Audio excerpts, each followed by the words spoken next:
Mzee mmoja alikuwa anahangaika sana na maradhi. Kila uchao anahisi moyo wake una maumivu. Wakati mwingine anahisi moyo wake unapanuliwa au unavutwa pande mbili, kushoto kulia.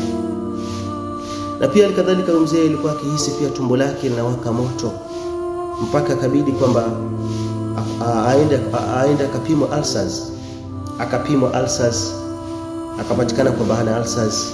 Akapimwa maradhi ya moyo, akapatikana kwamba moyo wake huenda hivi karibuni ukaleta tabu nyingi sana. Huenda hivi karibuni moyo wake ukaleta tabu, kwa sababu moyo wake ulikuwa unaanza kufura, ulikuwa unafura kila uchao. Matatizo yalizidi mpaka kawa anaumwa na kichwa kupita kiwango. Na wakati mwingine anasema anaweza kuamka asubuhi asikii chochote, mwili wake umetulia. Na baadhi ya masiku anajihisi kwamba jibu wasiwasi usioeleweka. Ndugu zangu, nimeanza na kisa hichi cha huyu mzee vile anavyosikia na mahali ambapo kwamba nimpalenga. Mzee huyu alikuwa na wanawake wawili, yani alioa wanawake wawili. Lakini akawa anapata tabu sana kila anapokwenda kwa mwanamke wake mkubwa. Akifika kule hakuna maneno, hakuna tendo la ndoa. Akirudi kwa mke mdogo hakuna tendo la ndoa. Siku nyingine yuko sawa. Basi akawa anatatizika mzee huyu, kwa nini nakuwa hivi? Siku nyingine akaamua kwamba afunge safari aende kwa mwalimu kutafuta tiba. Sasa ndugu zangu, alipofika katika tiba, alipofika katika kufanyiwa ruqya, kufanyiwa tiba, basi alisomewa na ustadhi. Mwisho mzee akapandisha. Alipandisha jini, yani jini alipanda katika kichwa chake. Yule jini anamweleza ustadhi, usinichome kwa Qur'ani wala kwa madawa.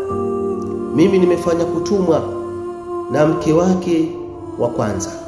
Amenituma kwamba nije nihakikishe kwamba namdhibiti moyo wake kimapenzi, aweze kumpenda mke wake wa mwanzo kisawasawa.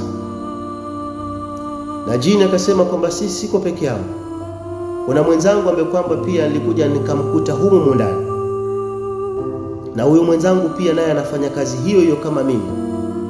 Ustadhi akamwambia yule jini, hebu tulia, niitie huyu mwenzangu. Basi baada ya dakika moja akapanda yule mwenzake. Yule jini mwingine naye akasema, mimi nilitumwa na mke mdogo. Mke mdogo alinituma kwamba nije nidhibiti moyo wake, aweze kuwa kila wakati anamfikiria yeye kuliko yule mwenzake wa kwanza. Sasa yule jini akamweleza ustadhi kwamba lakini nilipokuwa nafanya kazi zangu, baada ya muda mfupi ukaja jini mwenzangu naye ametumwa kazi kama yangu, tukawa tunazozana katika mwili. Mimi nampiga yeye anapiga mimi, tunafukuzana ili kila mmoja aachiwe ule mwili aweze kufanya kazi aliyotumwa. Basi kama kila mmoja aweze kutoka na kila mmoja anafanya kazi kulingana alivyotumwa. Basi tukawa huyu mtu tunamdhuru, kwa sababu mimi navuta mpende huyu na mwenzangu anavuta mpende yule. Ndio maana mzee huyu maradhi hayaishi katika mwilini. Moyo mmoja kila mmoja anuparamia, anautia dawa za kisihiri ili apende yule, na mwenzangu naye pia anaingiza dawa za kisihiri apende yule mwingine. Ndio maana mzee huyu anapata tabu sana katika maisha yake.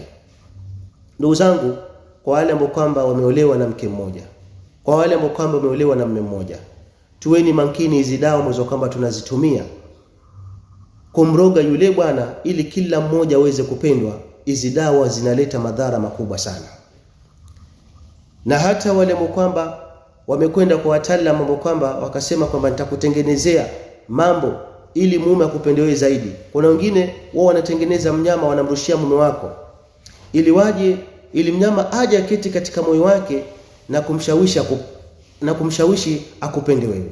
Na kuna mwenzako na hujui naye amejitayarisha vipi, naye anatayarisha dawa kivyake.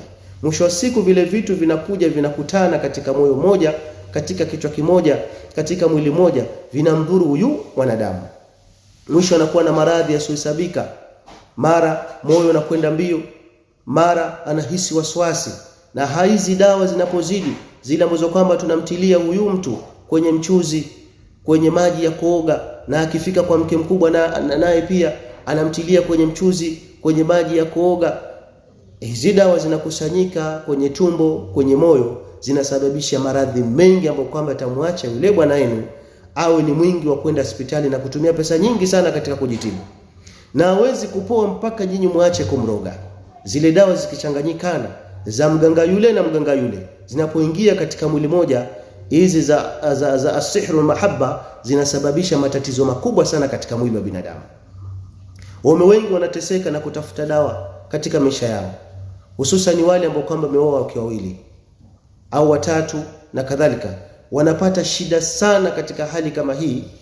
Kumbe tatizo ni kwamba wanarogwa sana na wake zao, lakini hawajui kwamba kumbe tabu wanazozipata, maalsazi pia hayaishi, kwa sababu dawa nyingi zinaanguka katika stomach intestine, zinasababisha maradhi mengi.